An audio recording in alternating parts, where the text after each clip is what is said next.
সবাইকে স্বাগতম রিস্ক কোয়ান্টিফিকেশনে। আজকে আমরা সেকেন্ড ভিডিও অডস রেশিও পড়ব। অডস রেশিওটা সবসময় বের করা হয় হচ্ছে কেস কন্ট্রোল স্টাডি থেকে। এখন আমরা সবাই এখন অলরেডি জানি যে কেস কন্ট্রোলে যখন আমরা দুইটা গ্রুপকে আলাদা করি কেস এবং কন্ট্রোল হিসাবে, এটা মেইনলি ডিজিজের উপর ডিপেন্ড করে করা হয় যে পার্সনটার ডিজিজ আছে নাকি নাই। তো এইভাবে আমরা যখন 2x2 টেবিল সাজাই, এটা তো হচ্ছে ডিজিজ আছে, এটা হচ্ছে ডিজিজ অ্যাবসেন্ট, এটা হচ্ছে রিস্ক ফ্যাক্টর প্রেজেন্ট, এটা হচ্ছে রিস্ক ফ্যাক্টর অ্যাবসেন্ট। তো কেস কন্ট্রোল স্টাডিতে অড রেশিও করার নিয়ম হচ্ছে যে আমাদের যে কেস যাদের ডিজিজটা আছে তাদের মধ্যে এই রিস্ক ফ্যাক্টরের অডসটা কেমন, মানে এদের তো হচ্ছে ডিজিজটা আছে, রিস্ক ফ্যাক্টরও আছে, ডিজিজটাও আছে, এদের ডিজিজ আছে বাট রিস্ক ফ্যাক্টর নাই। সো রিস্ক ফ্যাক্টর থাকা আর রিস্ক ফ্যাক্টর না থাকা এই দুইটা নিয়ে ডিজিজটার অডস কত, দ্যাট মিনস এটা যদি এ হয়, আর এটা যদি সি হয়, তাহলে এই ক্ষেত্রে অডটা হচ্ছে ডিজিজটা থাকার অড হচ্ছে এ বাই সি। আর এখানে যে ক্ষেত্রে ডিজিজটা নাই বাট রিস্ক ফ্যাক্টর আছে সেটা হচ্ছে বি, আর ডিজিজটা রিস্ক ফ্যাক্টর নাই সেটা হচ্ছে ডি। এখানে ডিজিজ না থাকার মধ্যে রিস্ক ফ্যাক্টরের অড হচ্ছে বি বাই ডি। এখন এই জিনিসটাকে যদি আমরা রেশিও করি, অড অড দুইটা অডের রেশিও, এটা হচ্ছে A by C divide by B by D. যদি আমরা এটাকে রিঅ্যারেঞ্জ করে লিখি তাহলে আমরা লিখতে পারি যে A into D divide by B into C. তো এইভাবে হচ্ছে অডস রেশিওটা বের করা যায়। Typically use in case control studies represent the odd of exposure among cases and out of exposure among the control, যেটাই বললাম। এখন এই অড রেশিওর যে রিলেশনটা, যদি অড রেশিও একের বেশি হয় দ্যাট মিনস অডটা পজিটিভলি এর সাথে অ্যাসোসিয়েটেড, তার মানে এই পেশেন্টটা রিস্ক ফ্যাক্টরের প্রতি এক্সপোজ হলে তার ডিজিজটা হওয়ার চান্স বেশি। জাস্ট লাইক এটাও সেম রিলেটিভ রিস্কের মতো, এর হচ্ছে ইন্টারপ্রিটেশনটা যদি এক হয় তাহলে কোনো রিলেশন নাই, out of exposure are equal in cases and control. যদি একের বেশি হয় odds of exposure are greater in cases, মানে এক্সপোজার যদি হয় তাহলে তার অডটা একটু বেশি, মানে সেটা বেশি খারাপ, খারাপ মানে তার ডিজিজটা হবে। আর যদি একের কম হয় তাহলে odd of exposure are greater in control. That means যদি কন্ট্রোল হচ্ছে কন্ট্রোল কে, যার হচ্ছে ডিজিজটা নাই, সো ডিজিজ কার নাই, যার হচ্ছে এই একের থেকে যদি কম হয় তাহলে হচ্ছে যে এই এক্সপোজার হলে তার ডিজিজটা হবে না, তার মানে হচ্ছে এইটা। সো এটা একটু কঠিন, খুব কমপ্লিকেটেড টার্ম, রাইট? তো এইটা মানুষের বোঝা অনেক কঠিন, শুনতে অনেক কঠিন। এই জন্য সবসময় আমাদের প্রেফার্ড মেথড হচ্ছে রিলেটিভ রিস্ক। আমরা যদি সবসময় রিলেটিভ রিস্ককে বলতে পারি যে আপনার এই রিস্ক ফ্যাক্টরে যদি এক্সপোজ হন তাহলে আপনার ডিজিজ হওয়ার রিস্কটা এত, তো এটা বুঝতে খুবই সহজ, কিন্তু অডস রেশিও এটা বোঝাটা কিন্তু একটু ডিফিকাল্ট।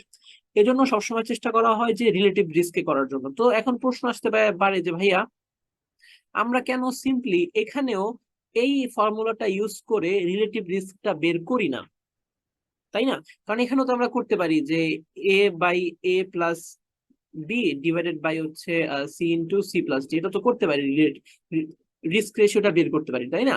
কিন্তু এটা এই ক্ষেত্রে যখন আমরা কেস কন্ট্রোল স্টাডি করব, কেস কন্ট্রোল স্টাডিতে যদি আমরা এই রিলেটিভ রিস্কের ইকুয়েশনটা ইউজ করি তাহলে এটা একটা ফলস রেজাল্ট ক্রিয়েট করবে। এখন কিভাবে এটা একটা ফলস রেজাল্ট ক্রিয়েট করবে, আসেন আমরা একটা এক্সাম্পল করি। এক্সাম্পল করলে আমরা খুব ভালোভাবে বুঝতে পারবো যে কিভাবে এই জিনিসটা একটা ফলস রেজাল্ট ক্রিয়েট করতেছো। তো এই যে এখানে আমি একটা সিনারিও লিখেছি।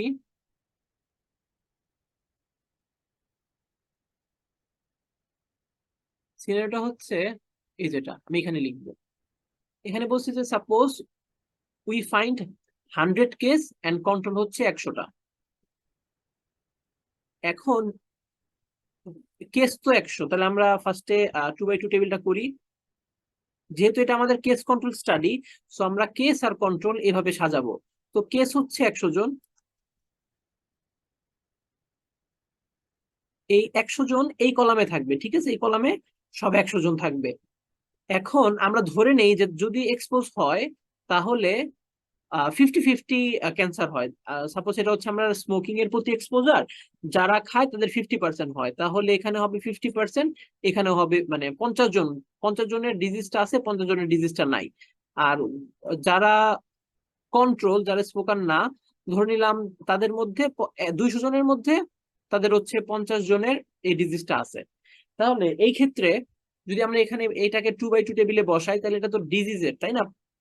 100 জনের এখানে হচ্ছে ডিজিজটা থাকতে হবে, মানে 100 জন কেস, এখানে হচ্ছে রিস্ক ফ্যাক্টর পজিটিভ, এটা হচ্ছে রিস্ক ফ্যাক্টর নেগেটিভ। তাহলে এই ক্ষেত্রে দেখবো যে 50 জনের ডিজিজটা আছে, আর এখানে যেহেতু টোটাল 100 হইতে হবে, তাহলে এখানে অবভিয়াসলি 50 হবে।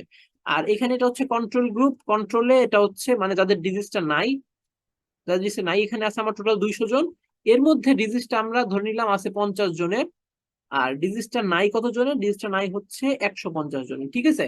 তাহলে এখন আমরা যদি রিলেটিভ রিস্কটা বের করি, দ্যাট মিনস এটা ডিভাইডেড রিলেটিভ রিস্ক, তাই না? আমরা অডস রেশিও না করে রিলেটিভ রিস্ক বের করবো। তো রিলেটিভ রিস্কের রিলেশন হচ্ছে, ইকুয়েশন হচ্ছে এটা ডিভাইড বাই এই দুইটার যোগ, 50/100, আর নিচে আসবে এটা, নিচে এটা দুইটার যোগ, 50/200। তাহলে আলটিমেটলি এই ইকুয়েশনটা করলে আমাদের দাঁড়াচ্ছে হচ্ছে 200/100, কাটাকাটি করলে আসছে 2। এই যে আমি যেটা এখানে লিখেছি, তো এই ক্ষেত্রে আমাদের রিলেটিভ রিস্কটা আসতেছে হচ্ছে 2, ঠিক আছে? এখন আমি একটু অড রেশিওটা বের করে ফেলি একই সাথে, আমার দেখি যে অড রেশিওটা কত আসতেছে। তো অড রেশিও কিভাবে বের করে? অড রেশিও বের করে হচ্ছে যে এই দুইটা 50/50, আর এটা হচ্ছে 50/150, যেহেতু আমি অলরেডি এখানে দেখিয়েছি আগের। তো এখানে আসতেছে 1, আর এটা যদি উল্টা যায় তাহলে হচ্ছে 150/50, কাটাকাটি করলে 3, ঠিক আছে? তো এই ক্ষেত্রে এই এক্সাম্পলে আমাদের অডস রেশিওটা আসতেছে হচ্ছে 3, আর রিলেটিভ রিস্ক আসতেছে 2। আচ্ছা, আমরা তারপরে যাই।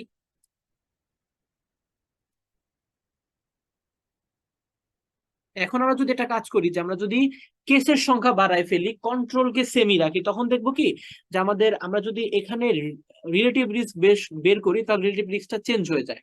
সাপোজ আমরা এখন সেই স্টাডিটাই এখন বেশি সংখ্যক কেস নিয়ে করতেছি, 200 জন, এখন 200 জন নিয়ে করি, তাহলে ধরে রাখলাম ডিজিজ প্রিভ্যালেন্স তো 50%ই আছে, তাই না? 100 জন খেলে যদি 50 জন লাং ক্যান্সার হয়, তাহলে 100 জন 200 জন স্মোকার হলে 100 জন লাং ক্যান্সার হবে আর 100 জনের হবে না। তো এটাকে আমরা যদি এখন 2/2 টেবিলে বসাই, এটা হচ্ছে আমাদের ডিজিজ কেস, এটা হচ্ছে কন্ট্রোল যাদের ডিজিজ নাই, এটা হচ্ছে যারা স্মোকিং করছে, নিচে হচ্ছে যারা স্মোকিং করে নাই। তো এখানে আমাদের 200 জনকে বসাইতে হবে, কারণ এই 200 জনের ডিজিজ আছে। 200 জনের মধ্যে স্মোকার ছিল 100 জন, ঠিক আছে? তার মানে আর বাকি 100 জন স্মোকার না। আর এখানে কন্ট্রোল আমি 200 জন ঠিক রেখেছি, এবং কন্ট্রোলের জন্য আমরা ধরে নিয়েছিলাম আগের মতোই যে 50 জন, যেহেতু আমরা আগে 200 জনের মধ্যে 50 জন লাং ক্যান্সার হয়েছে, তাহলে এখানেও ওইটা তো সেমই থাকবে। তো ওই ক্ষেত্রে এখানেও 50 জনের, সরি উল্টা লিখলাম, সরি, হ্যাঁ হ্যাঁ, এখানে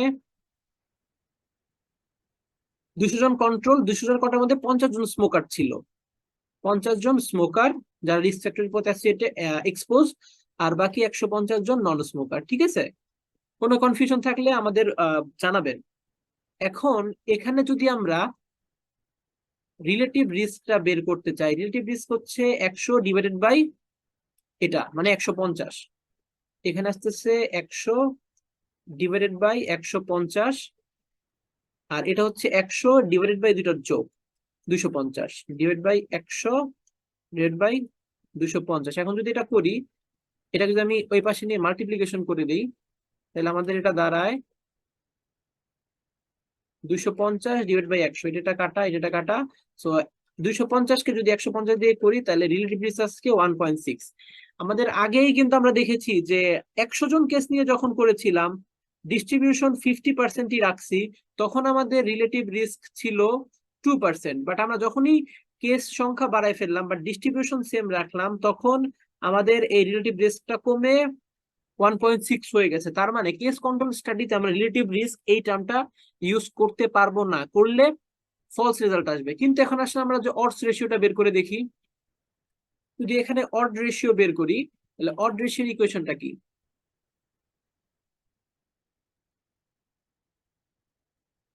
অড রেশিওর ইকুয়েশন হচ্ছে 100/100, 100/100, মানে এক্সপোজ যারা, যারা কেসের মধ্যে, আর কন্ট্রোলের মধ্যে 50/150, 50/150, 100 কাটা। সো আমি যদি উল্টায় দেই তাহলে পরে যায় 150/50, দ্যাট মিনস আসতেছে 3। সো এই ক্ষেত্রে আমাদের অড রেশিওটা কিন্তু 3 আসতেছে। তার মানে সবসময় এটা সেম থাকতেছে যখন আমরা অড রেশিও করব। বাট যদি আমরা রিলেটিভ রিস্ক, আমরা যদি রিলেটিভ রিস্ক বের করতে চাই বা রিস্ক রেশিও বের করতে চাই, ওই ক্ষেত্রে কেসের উপর আমাদের রেজাল্টটা চেঞ্জ হয়ে যাচ্ছে। তো এই জন্য আমরা সবসময় বলি যে কেন আমরা যখন কেস কন্ট্রোল স্টাডি করি, কেন সবসময় আমরা অড রেশিওটা বের করি। ঠিক আছে, তো এখানে একটা এক্সাম্পল দেওয়া আছে যে in a case control study 20 of 30 patient were lung cancer and 5 of 25 healthy individual were reported smoking। তার মানে এখানে বলছে যে 30 জন পেশেন্ট হচ্ছে লাং ক্যান্সারের, তাদের মধ্যে 20 জন স্মোক করছে। ঠিক আছে, এখানে মানে হচ্ছে এটা ভালো করে বুঝতে হবে, is a case control study 20 of 30 patient with lung cancer reported smoking, ব্যাপারটা হচ্ছে এটা। তার মানে আমাদের কেস হচ্ছে 30 জন, তার মানে এই কলামে আমাদের 30 জন বসবে এই টোটাল কলামে। এর মধ্যে 20 জন যদি স্মোকার হয় তাহলে আমাদের এটা তো রিস্ক ফ্যাক্টর, এখানে আসতেছে 20 জন। তাহলে 30 থেকে 20 বাদ দিলে যারা রিস্ক ফ্যাক্টর প্রতি এক্সপোজ না, তারা হচ্ছে এই 10 জন। আর যারা কন্ট্রোল, তারা হচ্ছে 25 জন, 25 জনের মধ্যে স্মোক করেছে 5 জন, মানে আমাদের কন্ট্রোল হচ্ছে 25 জন, এই টোটাল কলামে 25 জন বসবে, এর মধ্যে স্মোক করেছে 5 জন। তার মধ্যে তাহলে এখানে স্মোক করে নাই কতজন, 25 থেকে 5 বিয়োগ দিলে থাকে 20।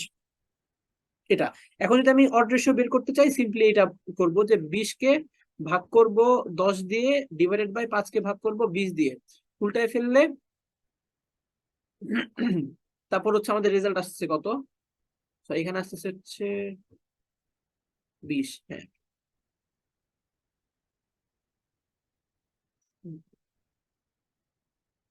তাহলে 4×5 = 20, এখানে আসতেছে 4, আর এখানে আসতেছে হচ্ছে 2। তো যদি উল্টায় দিই 2 × 4 = 8, তাহলে এখানে অডস হচ্ছে 8, তার মানে পজিটিভলি অ্যাসোসিয়েটেড। তো আমরা এটা বের করতে পারি। এবং আমরা কেন বললাম যে কেন এই ক্ষেত্রে আমরা করতে পারি না, রিলেটিভ রিস্কটা বের করতে পারি না, এটাও বলে ফেললাম। এখন খুব গুরুত্বপূর্ণ একটা কথা বলবো, যে রেয়ার ডিজিজ অ্যাজাম্পশন। এখন যেটা পড়বো সেটা হচ্ছে রেয়ার ডিজিজ অ্যাজাম্পশন। এখন আমি একটু আগেই খুব স্ট্রংলি বললাম যে আমরা কেস কন্ট্রোল স্টাডিতে কখনোই রিলেটিভ রিস্ক করতে পারি না। ঠিক আছে, কিন্তু যদি একটা রেয়ার ডিজিজ হয়, সাপোজ হচ্ছে লাং ক্যান্সার, এখন রেয়ার ডিজিজ কাকে বলবো? যদি রেয়ার ডিজিজ হবে এর প্রিভিলেন্স <10% হয়, যদি এই <10% হয় তাহলে আমরা ওই ডিজিজটাকে রেয়ার ডিজিজ বলতে পারবো। এবং আমি আমাদের কেস কন্ট্রোল স্টাডি এবং কোহর্ট স্টাডি ওই ভিডিওতে আগে এক্সপ্লেন করেছি যে কেন আমরা রেয়ার ডিজিজের বেলায় আমরা কেস কন্ট্রোল স্টাডি করি। সো এই ক্ষেত্রে আমরা হচ্ছে একটা কেস কন্ট্রোল স্টাডি করব, কেস কন্ট্রোল স্টাডি। এখন কেস কন্ট্রোল স্টাডির ক্ষেত্রে যখন রেয়ার ডিজিজ হবে, আমরা কেস কন্ট্রোল স্টাডিতে তো আমরা অডস রেশিও বের করবো, রাইট? কিন্তু কেস কন্ট্রোল স্টাডি যদি এটা রেয়ার ডিজিজ হয় এবং অড রেশিও বের করি, এই অড রেশিওর মানেই হবে রিলেটিভ রিস্ক। এবং রিলেটিভ রিস্ক আমাদের খুব বেটার একটা টার্ম, কারণ রিলেটিভ রিস্ক দিলে আমরা সহজে বুঝতে পারি, বলতে পারি যে এই এক্সপোজ হলে এই রিস্ক ফ্যাক্টরের প্রতি আপনার ওই ডিজিজটা হওয়ার চান্স এত গুণ বেড়ে যাবে। কেন আমি এটা বলতেছি যে কেন রেয়ার ডিজিজের ক্ষেত্রে অড রেশিও আর রিলেটিভ রিস্ক এই দুটো জিনিস সমান। এখন আমরা একটু আলোচনা করি। আমরা একটা 2x2 টেবিল লিখে ফেললাম। এই হচ্ছে আমাদের 2x2 টেবিল। সাপোজ এটা হচ্ছে ডিজিজ, এটা হচ্ছে ডিজিজ নাই, এটা হচ্ছে রিস্ক ফ্যাক্টর আছে, রিস্ক ফ্যাক্টর নাই। এটা এ, এটা বি, এটা সি, আর এটা ডি। যদি আমরা রিলেটিভ রিস্ক বের করতে চাই তাহলে ইকুয়েশনটা হচ্ছে A divided by A plus B, right? আর এখানে হচ্ছে C divided by C plus D. আর অডস রেশিওর ইকুয়েশন হচ্ছে, যদি আমরা সহজ করে লিখি মনে রাখতে, A D divided by BC. এটা নিজেদের সুবিধার মতন এখানে এ দেন আর এখানে বি দেন, জাস্ট টার্ম মানে মনে থাকতে হবে যে কোন দিক থেকে আমরা কোন দিকে যাচ্ছি। এখন যদি আমি বলছি কি রেয়ার ডিজিজ, তাই না? রেয়ার ডিজিজ, রেয়ার ডিজিজ হচ্ছে কখন বলবো? যদি লেস দেন 10% প্রিভিলেন্স থাকে। এটা কিন্তু ইউএসএমএল প্রশ্ন আসে। এখন যদি রেয়ার ডিজিজ হয় তাহলে এই যে যাদের ডিজিজটা আছে এই নাম্বারটা অনেক লো থাকবে, কারণ ডিজিজটা রেয়ার। আর যাদের ডিজিজ নাই তাদের সংখ্যাই অনেক বেশি থাকবে, তাই না? কারণ ডিজিজটা রেয়ার, যাদের নাই তাদের সংখ্যাই বেশি, আর যাদের নাই তাদের সংখ্যা খুবই কম, ডিজিজটা নাই বললেই চলে। তো ওই ক্ষেত্রে যেটা হবে যে এটা খুবই নগণ্য। তাহলে বি এর তুলনায় আমরা যদি বি এর সাপেক্ষে কম্পেয়ার করতে চাই, এটা খুবই নগণ্য। তো এটাকে আমরা কাইন্ড অফ এই হিসাব থেকে বাদ দিয়ে দিতে পারি, কারণ এ খুব একটা নাম্বারটা খুব একটা ভ্যালুয়েবল বড় না। আবার ঠিক সি, সি নাম্বারটাও খুব একটা বড় না ডি এর সাপেক্ষে, তো এটাকে বাদ দিয়ে দিই। তো যদি আমরা এই দুটো টার্ম বাদ দিয়ে দিই তাহলে এই কোয়েশ্চেনটার যে চেহারা, এটা একদম একটু মডিফাই করি, তাহলে এটা কি আসতেছে? A by B divided by C by D. এটা যদি আমরা একটু রিঅ্যারেঞ্জ করে লিখি যে A by B into D by C, তাহলে আলটিমেটলি আমাদের এইটাই চলে আসে। আমি হয়তো একটু উলটপালট লিখছি, এখানে হয়তো সি আসতো, এখানে হয়তো বি আসবো, বাট দ্যাট ডাজন্ট ম্যাটার। আপনি কোন ঘরে কোন নাম্বার বসাচ্ছেন ওইটা অ্যাকুরেট থাকতে হবে। তাহলে দেখুন যে এখানে যেটা আসছে, এখানে আসছে হচ্ছে এডি বাই বিসি, এটা এক্স্যাক্টলি সেম। তো আমাদের অড রেশিওতে আমরা এটাই বের করতাম। তো যদি এরকম হয় যে প্রশ্ন যেটা হবে যে একটা আপনাদের সিনারিও দিবে, কেস কন্ট্রোলের সিনারিও, কেস কন্ট্রোল সিনারিও দেওয়ার পরে বলবে যে এখানে যে রিলেটিভ রিস্কটা বের করা হয়েছে এটা কি ঠিক আছে কিনা। এখানে কেস কন্ট্রোল দিবে, দিয়ে অড রেশিও বের না করে বা অড রেশিওর ইকুয়েশন দিয়েই বলবে যে রিলেটিভ রিস্ক বের করেছি। এই যে রিলেটিভ রিস্ক বলতে সেটা কি জাস্টিফাইড কিনা। অবভিয়াসলি জাস্টিফাইড যদি এটা রেয়ার ডিজিজ হয় এবং রেয়ার ডিজিজ যদি লেস দেন 10% ডিজিজটা প্রিভিলেন্স হয়।